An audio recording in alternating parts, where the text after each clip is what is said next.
Ez giştim Ameda diroki Waru cihe cameran Bajari heskırım Gelimin serbilin be Rüzgari şirine Biroz bıkın ahame Ameda dilovan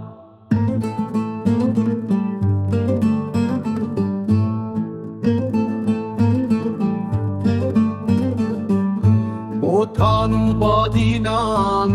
dıştaro barek Ahevi dersime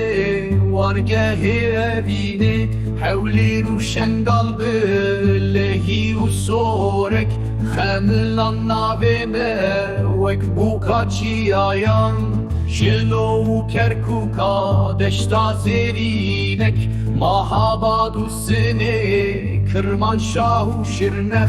Merivanu banes Tunaro şilat Şadigerin linav Bahçen Gülistan Ez giştim Ameda diroki Varu cihe cameran Bajare heskırım Gelimin serbilin be Rüzgari şirine Biroz bıkın ahame Ameda dilovan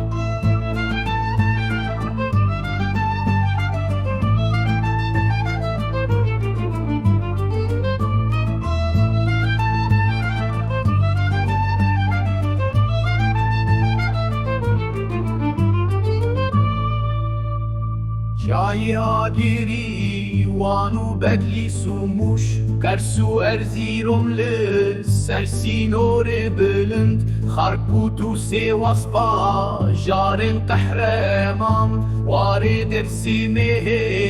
lina şerinin